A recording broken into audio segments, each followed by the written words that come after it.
Welcome to the Deep Dive, where we plunge into complex stories to bring you the most compelling insights. And today we're diving deep into a truly epic and often quite heartbreaking story. We're unraveling the saga of the Getty family. It's a name just synonymous with, well, unimaginable wealth, isn't it? Absolutely. Colossal fortunes. Imagine this.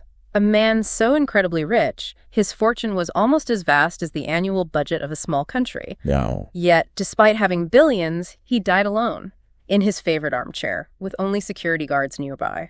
That was John Paul Getty. J. Paul Getty. Exactly. And we're going to explore how this patriarch, his really unique approach to life, to money, to family, how it shaped not just his own destiny, but how it profoundly impacted the generations that followed him. Yeah, it's a story full of triumphs, certainly, but also deep tragedies and a complicated and enduring legacy. So, our mission in this deep dive is to really dig into the sources, pull out the most important nuggets of knowledge, the key insights. We're focusing on the journey right from the beginnings of the Getty Empire, through all those dramatic turning points, the family transformations, particularly up to about chapter 25 of the book, All the Money in the World. It's a fascinating read, that one. And we'll see how this kind of massive wealth, it can be a blessing, obviously, but also a real curse, leads to some pretty surprising facts and unexpected revelations along the way. Definitely. So let's start with that initial picture of J. Paul Getty in his final days. You paint this image, an 83-year-old man, this titan of industry, right? Mm-hmm. Who'd had 3 facelifts trying to, defy time, but the last one apparently failed quite badly, making him look suddenly ancient. Yeah, despite being, the richest man in America, possibly the world at that point. Richest individual on the planet, yeah.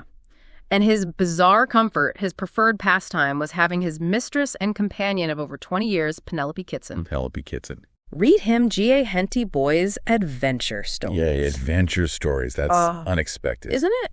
It's almost like she was trying to recapture a childhood he never really had, or maybe live out these adventures vicariously. Interesting. Or maybe escaping the present. Could be. His fortune was so immense, he literally didn't even know its exact size. You're kidding. Nope. Estimated to be almost as large as Northern Ireland's annual budget back then. Or, get this, enough to give every single American $10 and still leave him filthy rich. That's just hard to wrap your head around, that level of wealth. And he saw money differently, didn't he? Not just as capital, but as an aura. Yeah, that's the word he used. An aura granting him almost supernatural possibilities. Control over oil refineries, tankers, his own security forces. But ultimately, completely powerless against death itself. Right. It all comes down to that in the end. He died quietly, June 6, 1976, alone in his armchair, just security guards there. Such an isolated end for someone so powerful. And even in death, his need for control was just striking.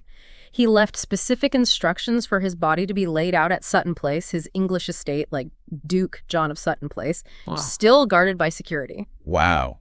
Like royalty, but self-proclaimed. Pretty much. And the memorial service, it spoke volumes about his isolation. Only one living son attended. Only one. Out of how many? He had 5 sons originally, though one died young, another tragically before him. So 1 out of the 3 surviving at that point. And ironically, the minister who conducted the service never got paid his fee. You're joking. Even in death, the penny pinching. Apparently so. Then there's the will. Meticulously crafted with his lawyer, Lansing Hayes. It shocked absolutely everyone. How so? He left the vast bulk of his personal fortune without any reservations to the J. Paul Getty Museum. Okay. A place he'd quietly established years before, but, and this is the kicker, he had never visited. Never visited his own museum. The one getting his billions? That is bizarre. Isn't it? The one curious exception in the will, Penelope Kitson, the woman reading the adventure stories. His companion. What did she get? She became a millionaire, got $850,000 in Getty oil shares. So the companion gets a fortune, the museum he never saw gets the bulk, and the family. Left with comparatively little from his personal fortune, though they were already immensely wealthy through the family trust.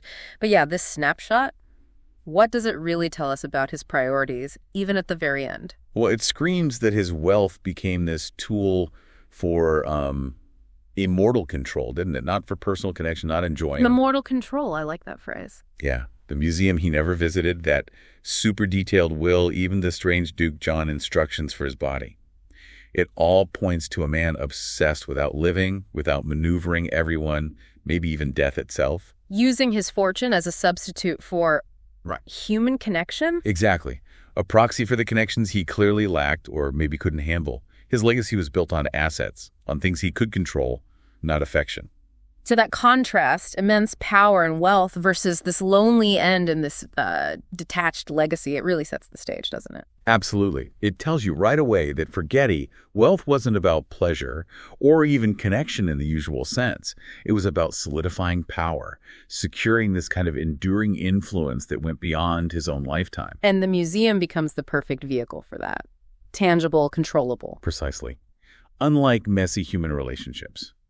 And that will, so meticulously crafted, unlike his own father's will, which caused him issues, it was his final calculated act of control, his last judgment almost on his descendants. And only Penelope, who kind of nurtured his inner child, got a significant personal piece. Which really underscores his emotional detachment from almost everyone else. It hints at this deep, maybe desperate need for validation, not from family, but from a grand public gesture he thought would truly last forever. That's a really powerful insight. And to truly get a handle on this enigma, we have to rewind, don't we? Go right back to the beginning. To the roots, yeah. The sources take us back to the Genesis, to his father, George Franklin Getty. And it's crucial to remember, Jean-Paul wasn't exactly self-made from nothing. No, definitely not. He was a millionaire's son. His father, George, built that original family capital way back in the 1903 Oklahoma oil boom. Right, laid the foundation. But Jean-Paul had this really strange, almost conflicted relationship with his past, especially with his father. He had this weird habit, didn't he? Quoting Lincoln's Gettysburg Address, and then falsely claiming his own ancestor, James Getty, named Gettysburg. Wait, he just made that up? Apparently.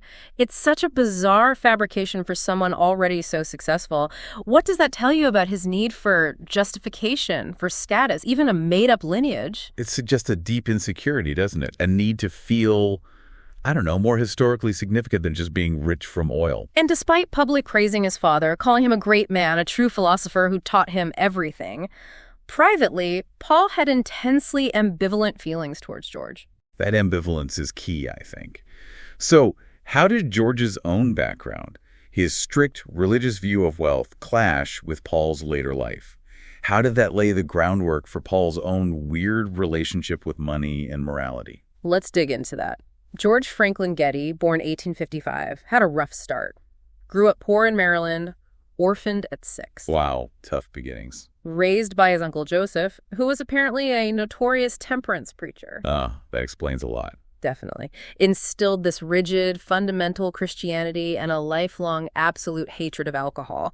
George genuinely believed earthly wealth was a heavenly blessing, a reward for following God's word and avoiding devilish temptation. So wealth wasn't just success, it was righteousness. Exactly. He married Sarah Risher, who was 3 years older, Dutch-Scottish descent, and importantly, she later became stone deaf. That deafness would have impacted family dynamics significantly, I imagine. No doubt. Then tragedy struck. They lost their only child, Gertrude Lois, to typhoid in 1890. Oh, devastating.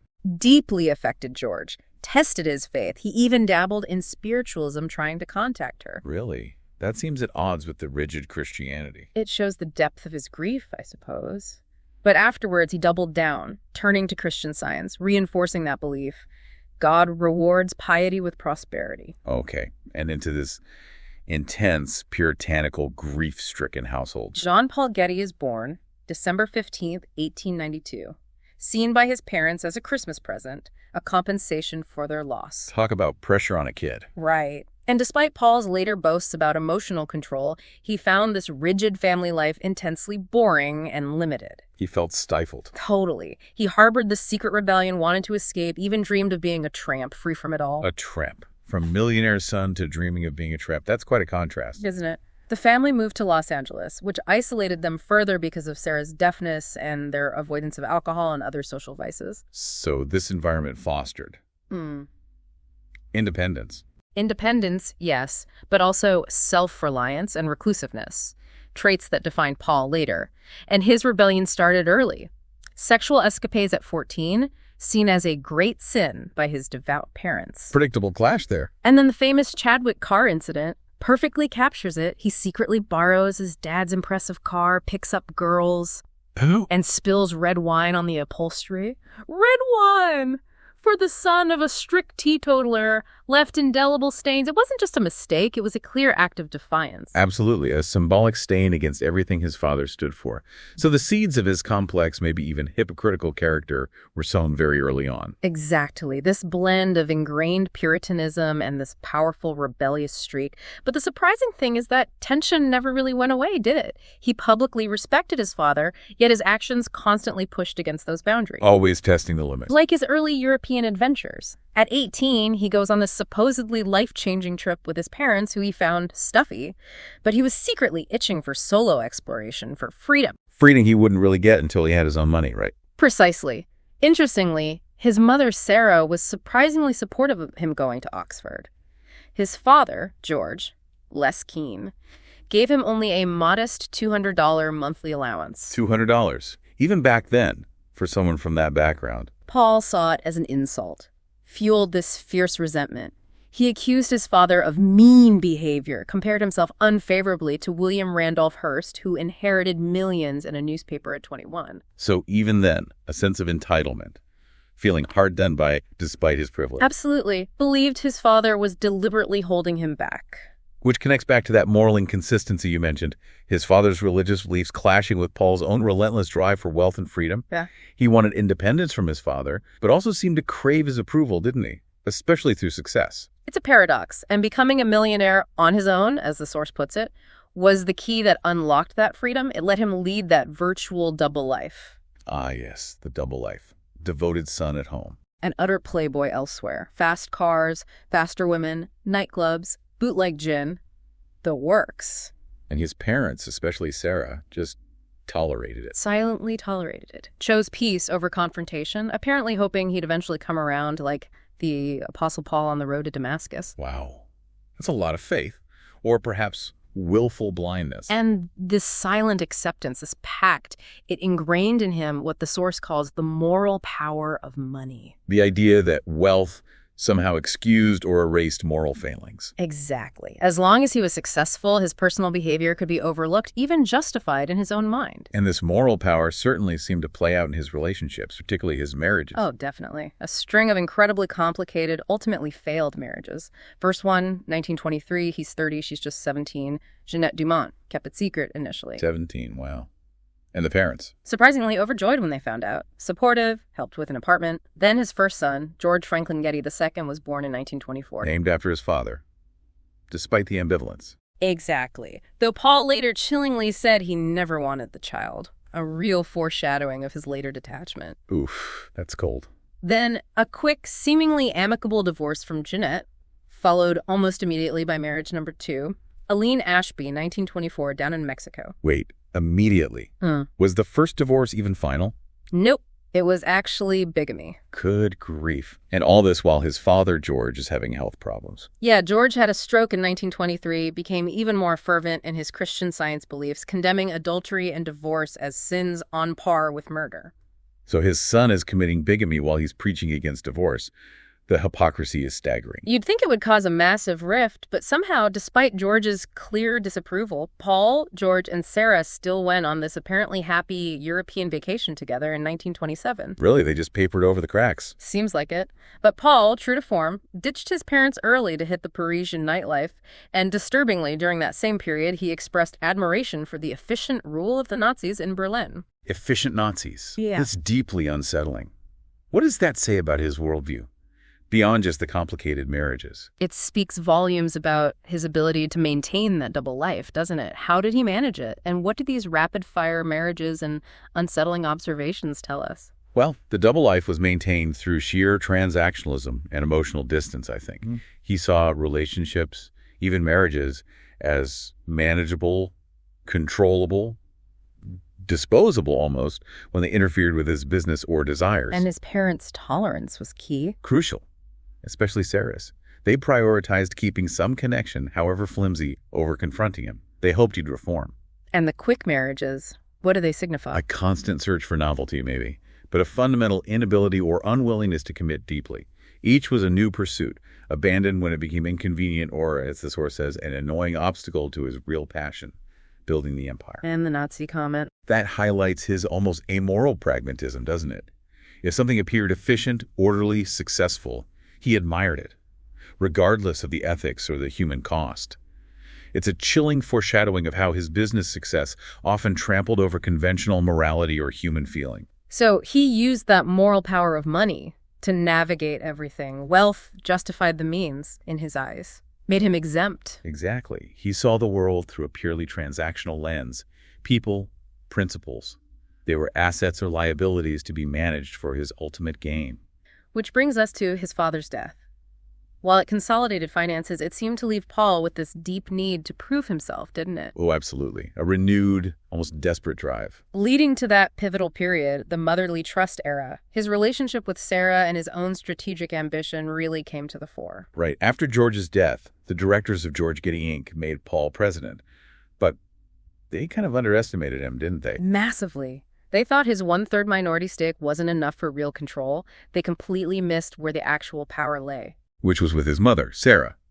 80 years old, deaf, lonely, but holding 2/3 of the company. And Paul, the master strategist, knew exactly what to do. He meticulously cultivated that relationship, called her dear mama, took her out regularly to feed sea lions. Calculated devotion, playing the loving son perfectly. And instead of playing it safe financially, he went big. He raised the stakes, saw an opportunity with Pacific Western oil stock. It had crashed from $17 to just $3 a share in the Depression. A risky move. Hugely risky. He took control in 1931, pushed himself almost to bankruptcy to do it. And then he set his sights even higher. On Tidewater Oil, a giant $200 million company, 8th largest oil producer in America. That's a massive gamble. Why take such a risk? To justify himself, to prove something to his dead father maybe, to show he could build something even bigger. Ah, the ghost of George Getty looming large. To fund it, he sold off the San Joaquin Valley oil field for $4.5 million.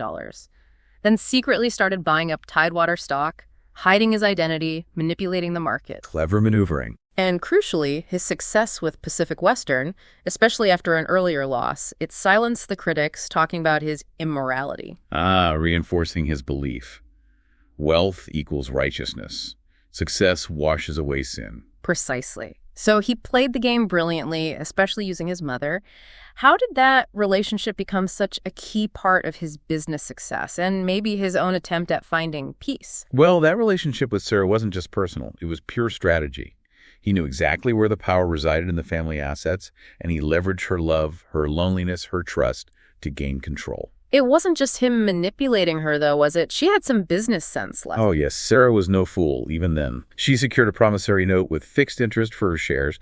She knew what she was doing to some extent, even as she ceded control. But Paul's ability to compartmentalize, to use emotion for business gain, it's remarkable. It is. And acquiring Tidewater, that huge gamble, it wasn't just about money. It was about control, dominance, and that relentless need for validation, even from the ghost of his father. Silencing those inner demons, the spiritual guardians, his parents. Exactly. Every dollar earned, every company bought, it was proof of his righteousness, a counter-argument to the immorality his father condemned. That need for self-justification through success, it drove him his entire life. A relentless drive which shaped a very unique, very solitary lifestyle for him, didn't it? This lonely titan phase. Yeah, once the Sarah C. Getty Trust was secured after her death, he really had the freedom and the funds to live exactly as he pleased, free from family obligations, which he famously saw as an annoying obstacle. He actually believed being a good husband would have stopped him building his empire. Incredible. And he lived by these almost monastic, strict rules. Not dissolute or reckless, despite the affairs. Stayed in the best hotels, but why? Reliable phone connections, essential for his global business deals. But always negotiated the cheapest. Or always the cheapest suite. Prodigal and nothing. Ate cheaply, logged every taxi fare in his diary. He may have been adulterous, but he was certainly not frivolous. That quote sums it up perfectly. It really does. And this extreme frugality, it's just fascinating. A man with billions apparently washing his own underwear to save pennies.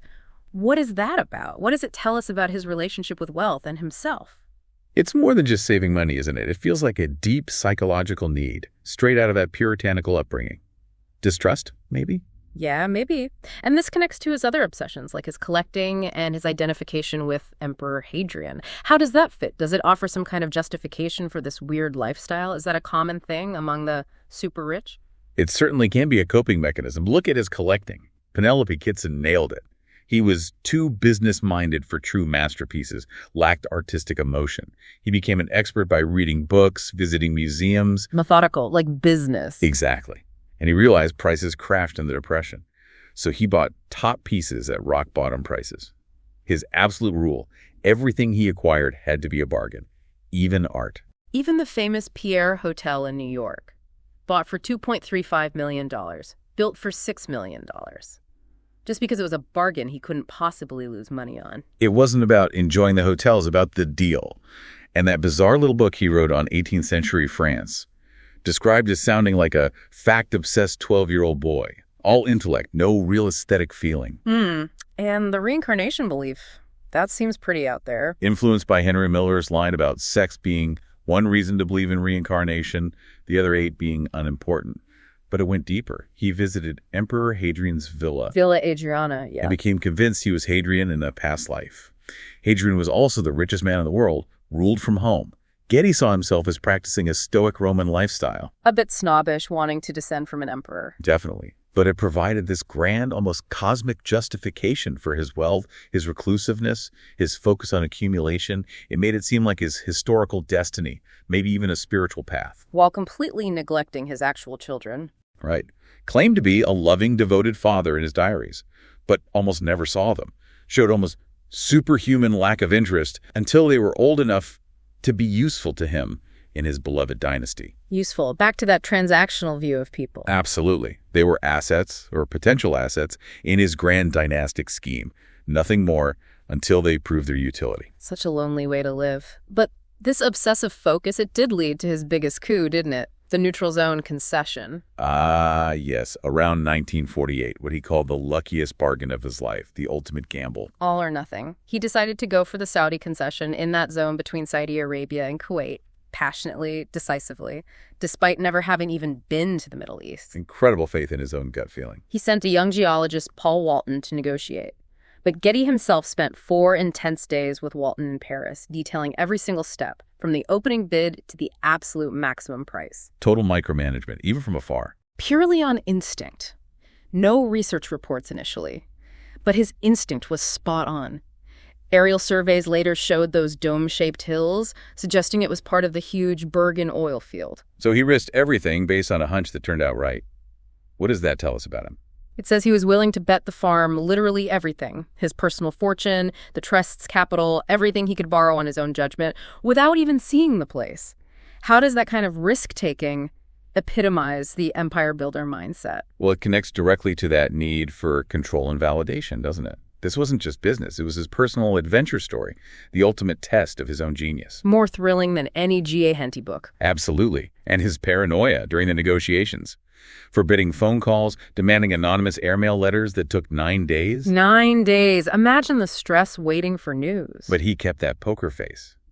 Then, when it was confirmed, sheer joy. He gambled everything, his entire fortune. And the puzzling part is, he risked it all before solving the massive logistical hurdles, transport, refining, marketing. That highlights his paradoxical nature. It wasn't just about the calculated return. It was the thrill of the acquisition, the validation of his solitary instinct, the relentless expansion. It was about proving himself on the grandest possible stage, even if it meant risking utter ruin. The win itself was the ultimate reward. And winning made him even more famous. After Fortune magazine finally exposed the sheer scale of his wealth, his quiet days were over. Yeah, the naughty billionaire persona faded. He apparently started to enjoy the fame, but his secretary noted that's when things started to go wrong. Interesting timing. Which brings us to his later years, his lasting companions, and his move into the British aristocracy. Penelope Kitson remained central, didn't she? The one person not intimidated by him or his money. The only one he truly trusted, calling her number one. And his only real home, Sutton Place.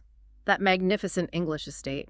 Bought for a pittance, relatively speaking. £60,000, about 2 hours of his income from the neutral zone by then. And half what the previous duke paid years earlier. Classic Getty bargain. Penelope oversaw the massive $20 million renovation. He moved in around 1960, finally getting a proper home. But his reason for buying wasn't comfort, was it? It was because it was a bargain that would increase in value. Always the investment angle. And his stinginess there became legendary, didn't it? What's the most mind-boggling example for you? Justifying cheaper martinis, cheaper servants, reheating casseroles for guests, reusing envelopes? Has to be the payphone. Installing a coin-operated payphone for guests in his own mansion, it became his greatest social blunder. An act of incredible greed, fueled by this belief that people were just trying to leech off him because he was American and rich. It's almost beyond parody. It really is, but it raises that important question. This behavior at Sutton Place, it reveals that desperate need to justify every penny spent, even on himself, to those spiritual guardians, his parents' ghosts. How deep did that influence run, even in old age? It wasn't just stinginess, was it? It feels like a compulsion. Exactly. A compulsion rooted in that Puritan upbringing and profound distrust. My aha moment is realizing this wasn't just a quirk. It was a manifestation of this deep internal conflict wealth couldn't solve. Billions couldn't free him from his father's belief that wealth was for piety, extravagance a sin. So every expense, even on his own home, had to be framed as a bargain, an investment, a constant battle against his own ingrained values. And the payphone, a huge social mistake. But symbolically, it was his battle against perceived exploitation. It showed his deep distrust, his conviction that everyone was after his money. So Sutton Place became this golden cage filled with priceless art, but no real warmth or generosity. A golden cage, perfectly put. And the people inside that cage, especially his sons, they inherited the bars, didn't they? They absolutely did, which leads us straight into the next painful chapter. The sons inherited complexities, a legacy of turmoil and unconventional paths. Let's start with Paul Jr., such a rocky road, hippie dreams turning into drug addiction. Yeah, his story spans quite a few chapters. Yeah. He and his wife Gail moved to Rome in '58, lived in this amazing palazzo. Looked idyllic at first. Daughter Aileen, born in '59. He started learning Italian, collecting books, records. Seemed like he was settling into a cultured life. But the source says he was waiting for something big to happen. A hint of drifting, maybe? Lack of drive? Definitely. He didn't enjoy his job at Getty Oil Italiana much.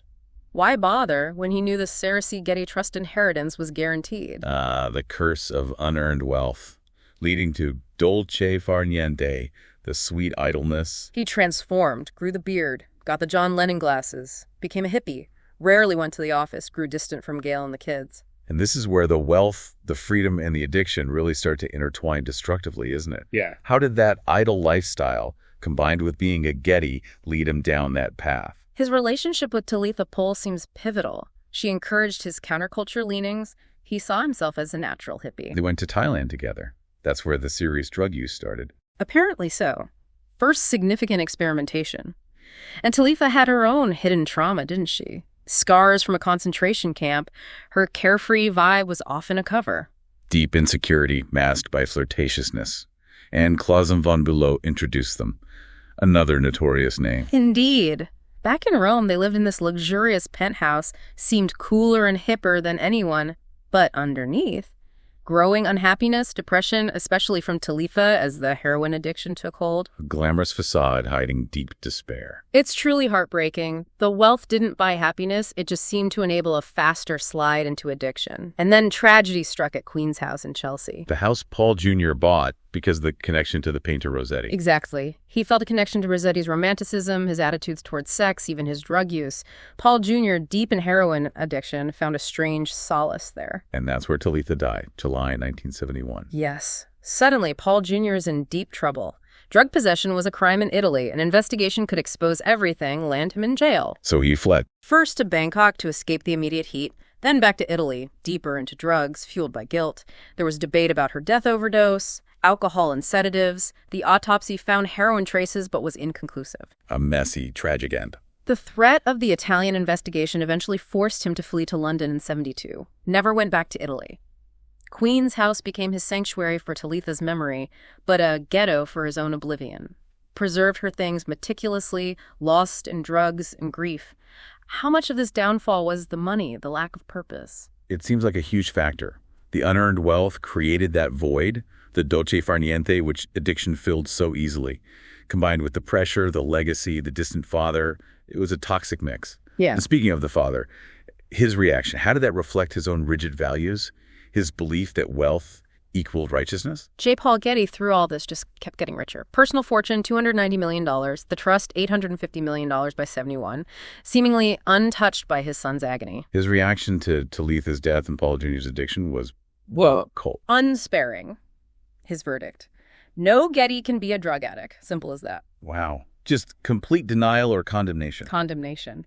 He refused to see Paul Jr., even though they lived less than 35 kilometers apart, demanded he stop drugs first, an impossible condition. Setting him up to fail, essentially. And almost immediately after Talitha died, he disinherited Paul Jr., cut him off with just $500. Just like his own father threatened him. The pattern repeats.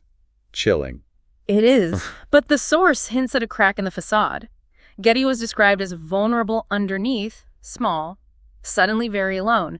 His policy of ignoring his sons until they were useful had utterly failed. So the coldness was maybe a defense, because he couldn't reconcile his puritanical views with his son's reality. Instead of compassion, he chose judgment and abandonment. Perpetuating that cycle of emotional damage. And it wasn't just Paul Jr. suffering, was it? The dysfunction rippled through the other sons, too. Gordon, Ronald, and the tragic story of George Franklin Getty II. Right. Ronald always struggled for recognition, felt he had no place in the family business, left the subsidiary of Edel in '64, tried Hollywood. Yeah, producing films like Flare Up with Raquel Welch, but failed.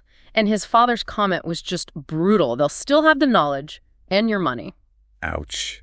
Implying Ronald had neither. Did he have any independent means? His grandmother, Sarah, perhaps sensing the unfairness, left him $2 million. Felt he'd been mistreated. A small gesture of kindness in that cold landscape. But George II's story, that's perhaps the most direct illustration of the patriarch's destructive shadow, isn't it? Definitely. He was the only son in the family business, but always felt overshadowed. My father directs the successes, I direct the failures, he said. That's a heavy burden to carry. His personal life reflected it. Divorced in '67, his ex-wife Gloria described him as distant, cold, aloof, insensitive. Sound familiar? Chillingly familiar. Echoes of J. Paul himself. Lady Jean Campbell noted his fear always called his father Mr. Getty. Couldn't bring himself to say father or pa. Wow. That level of formality speaks volumes about the fear. His second marriage in '71 to Jacqueline Riordan, who had her own inheritance. J. Paul approved, but called it not so much a marriage as a merger. Transactional, even in marriage. And Jacqueline gained control. Used it against him. Seems so. George was secretly drinking heavily, using tranquilizers, speed, spiraling. Then, June 6, 1973, a fatal argument with Jacqueline about Mr. Getty triggered a panic attack, and he died. Horrible. And J. Paul's reaction, did it break through his reserve? For a moment, yes. Profound grief, a rare glimpse of vulnerability.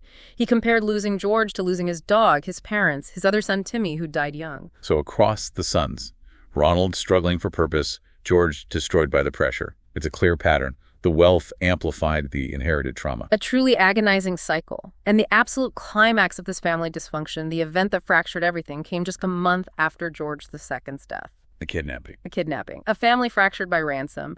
We go back to Paul Jr.'s son, also named Paul, living in Rome, the golden hippie. Right, posing nude for magazines, getting arrested at protests, minor celebrity status. His relationship with his own father, Paul Sr., was just as distant. We communicate through a single postcard and mysterious telegrams, he said. Cold. Like grandfather, like father. On the night of the abduction, July 10th, 1973, the family was scattered. Gail, young Paul's mother, was alone in Tuscany when the call came, demanding a lot of money. And she had none herself, right? Divorced from Paul Sr. by then. Exactly. She stammered she had no money. The kidnapper's reply was chilling. Then you must prepare yourself to ask your father-in-law. He has all the money in the world. Straight to the source. The patriarch. For 10 incredibly long days and sleepless nights, Gail heard nothing more from them, just plagued by calls from reporters, others, felt utterly abandoned by the entire Getty clan. No support, no comfort. That must have been terrifying. Alone, with her son missing and the wealthiest family in the world silent. It's the ultimate dysfunction, isn't it? What's the most shocking detail for you in this whole nightmare? For me, it has to be J. Paul Getty's initial refusal to pay. Just flat out refused. How does that refusal, that calculation, serve as the starkest commentary on the curse of the Getty wealth? How did money itself become the tool of torment? His reasons were so personal, weren't they? Not just principle. His puritanical dislike of his hippie grandson, believing young Paul was somehow responsible for his own kidnapping. Plus his own intense fear of being kidnapped himself. The loaded gun, Sutton Place like a fortress with guards and dogs. Right, and then the fake kidnapping theory surfaced. pushed by the Italian police who weren't getting anywhere. And J. Paul Getty found that narrative clearly convenient, didn't he? Let him off the hook. Totally. He even asked his assistant if Paul Sr. and Gail had cooked this up together for the money. The level of cynicism was breathtaking. And it gave Paul Sr., lost in drugs in London, a perfect excuse to stay disengaged. It reveals this terrifying detachment from human suffering, doesn't it? His own fears and prejudices outweighed his grandson's agony. Absolutely chilling. But Gail, the mother, she didn't give up. No way. By late August, she was at breaking point. Her lawyer suggested that TV appeal. She refused to play the weeping Mater Dolorosa, insisted on speaking directly, assertively. Strong woman. But still, that reporter's question, Signora, do you think your son is dead? Unbearable. But she used it, demanded proof of life, asked questions only Paul could answer, and eventually, Cinquanta, one of the kidnappers, provided the right answers. A crumb of reassurance, as the source says, but just a crumb. Cinquanta then demanded Gail meet them, promised her safety. Her father and advisors strongly opposed it. She backed out. Later regretted it deeply, thought maybe she could have stopped what happened next. What happened next was horrific. Unspeakably horrific. Young Paul resisted getting his long, filthy haircut, a small act of defiance. They gave him cognac, a handkerchief to bite, and sliced off his right ear with a razor. Oh my God. October 21st. Cinquanta calls Gail, tells her, promises photos, she receives them. Sickened, but resolute, identifies the ear by the freckles, the shape. The gruesome proof was undeniable. That proof must have shattered everything. What did Gail do then? Her resolve hardened instantly. She told Cinquanta the ransom would be paid. Her father finally managed to convince J. Paul Getty. And Getty still wouldn't pay at all, would he? Even then? Unbelievably no. He agreed to pay only the amount that was tax deductible. Insisted Paul Sr., the boy's father, pay the rest. Classic Getty, even in crisis. Obsessed with the bottom line, the tax angle. Tax deductions while his grandson's ear is in an envelope. It's monstrous. After the ransom was finally paid, another agonizing wait for Gail, fearing they'd killed him anyway. Then, December 14th, police find a blanket, a blindfold. A taxi driver finds young Paul wandering on the autostrada. How was he? Malnourished, half-blind, speech-impaired, terrified, utterly broken. This whole event just stripped away any glamour associated with the name, didn't it? Right. Exposed the raw, brutal reality beneath the wealth. The ultimate curse. Absolutely. Yet paradoxically, this absolute low point, this crucible, it also became the catalyst for change, for transformation, particularly for young Paul. All right, leading us into that final section. Post-kidnapping realities and shifting fates. Paul Jr.'s path to redemption. An incredible journey. His ear was reattached, but the trauma ran deep. J. Paul Getty's initial reaction, still disgusted, believed his filthy hippie grandson deserved what he got. No softening even then, wow. The physical wound healed, but the psychological damage, the dependency, it lingered. 6 years later, 1981, still struggling with drugs, alcohol, he falls into a deep coma. What caused it? Liver failure, temporary oxygen loss to the brain, resulting in severe brain damage. He came out of the coma quadriplegic, peripheral vision only, severe speech impediment, but his mind, his intelligence was intact, mocking him from inside that broken body. Oh, how awful. What was the prognosis? Doctors suggested permanent institutional care. Grim. But his mother, Gail, refused. Insisted he'd recover at home. She wouldn't give up. That's incredible maternal strength. And Paul Jr.'s journey from that point. It's astonishing, isn't it? From the absolute depths to becoming this revered philanthropist. What fueled that turnaround? It seems like a combination of hitting rock bottom, that near-death experience, and maybe finally understanding wealth differently. What's fascinating is how philanthropy became his route back, how using his money strategically helped him heal, rewrite his image, find purpose.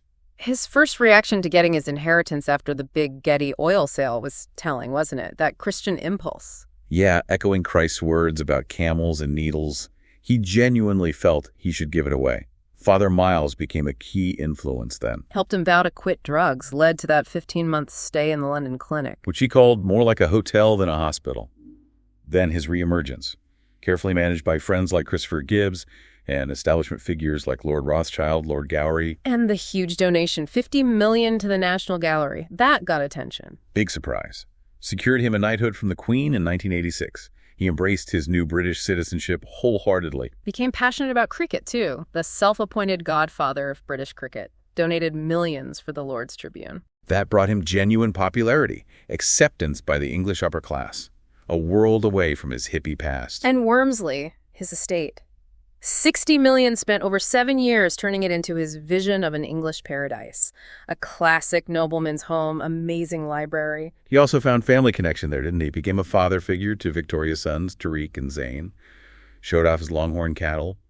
Found some peace, perhaps. Despite his physical limits, he showed amazing resilience. Resumed studies at Pepperdine, went skiing, enjoyed concerts, films, dreaming of returning to Italy someday. And that 70th birthday party at Wormsley. Yeah. A huge moment. Reunited almost the whole scattered Getty family. Even Ronald, who was broke by then. Paul Jr. was moved to tears, realizing so many people cared about me. A profound moment of connection after so much isolation. He passed away in 2003, recurring lung infection. Left behind an estimated $120 million in donations. An incredible arc of redemption. The trauma, the brush with death, forced him to find meaning outside himself through generosity and service. Truly remarkable. And he wasn't the only one finding a new path. His sister, Aileen. Another powerful story of transformation. Yeah, initially the exceptionally beautiful but fickle rebel, prone to depression, using drugs and sex as weapons, against being a Getty. Pushing against that golden cage. But then, a devastating diagnosis. HIV positive. The culmination of a series of dramas and disasters. How did that hardship paradoxically free her, lead her to purpose? Initially, she kept it secret, but then incredibly bravely announced it publicly, seeking dignity for myself and for the disease. Elizabeth Taylor became her mentor, her surrogate mom, providing support the family didn't. Exactly.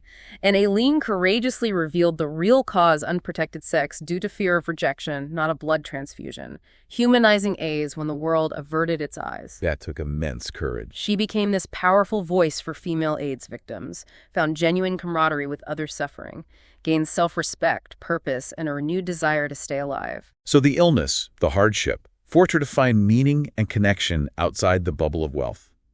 Much like her brother, in a way. A different path, but a similar outcome of finding purpose through adversity. Then there's Gordon, the least practical son who became the most effective. Right. He was the one who finally divided the Sarah C. Getty Trust, doubling the family's wealth. But his real passion wasn't business, was it? Not at all. His diverse successes, music, economics, even his wife Anne's archaeology, how did they contrast so sharply with his father's single-minded focus on oil? Gordon and Anne really challenged that money makes people shallow idea, don't they? They use wealth for intellectual and cultural pursuits. Gordon wanted to be a serious composer. Composers are remembered when businessmen are forgotten, he said. A direct jab at his father's legacy, perhaps. Could be. He considered composing harder work than making money. Poured himself into his opera. Plump Jack, other works. Had successes in Newark, Austin, even a concert by the Russian National Orchestra in Moscow. A real triumph for a composer. And his economic theories. Fertile money. Praised by a Nobel laureate. Eccentric, but original. Arguing more money supply doesn't automatically mean inflation if it yields the same return as other investments.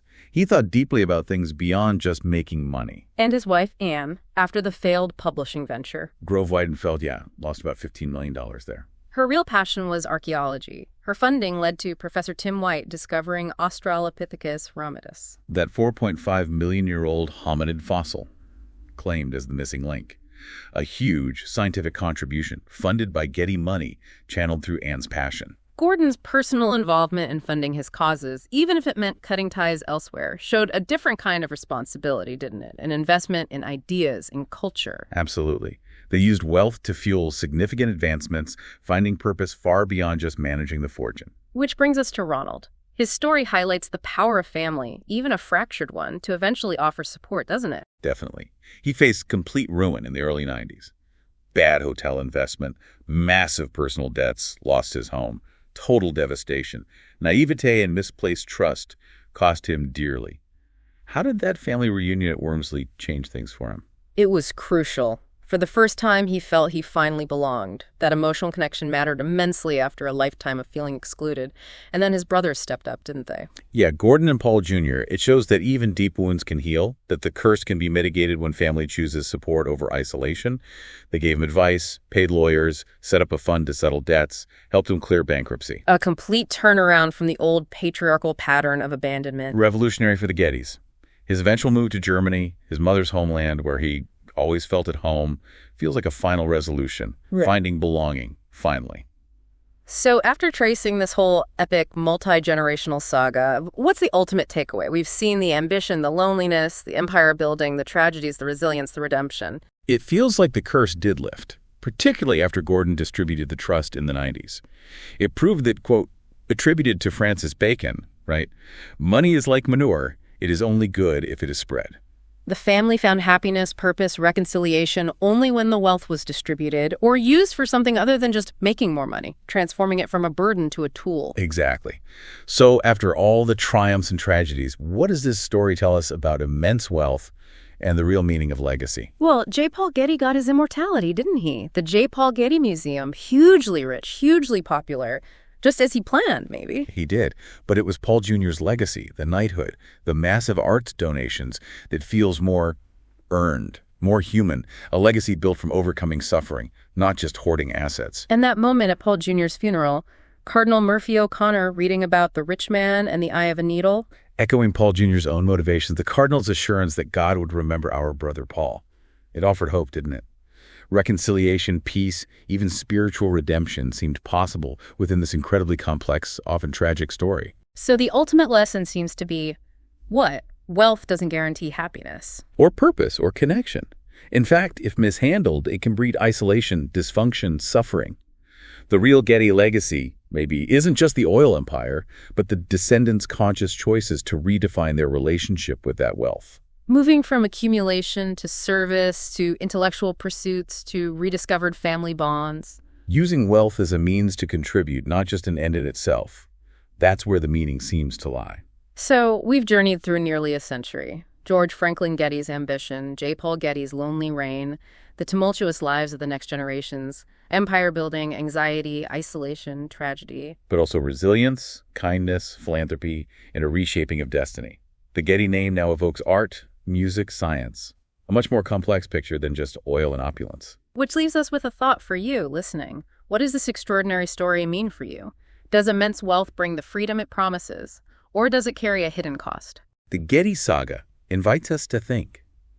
If everything is possible with God, as the Cardinal suggested, what's truly possible with all the money in the world? Right. And maybe more personally. What kind of legacy do you want to leave behind? Thank you for joining us on the deep dive. We hope this exploration gave you a richer understanding of this fascinating family and maybe some new thoughts about money, power, and human nature. Until next time.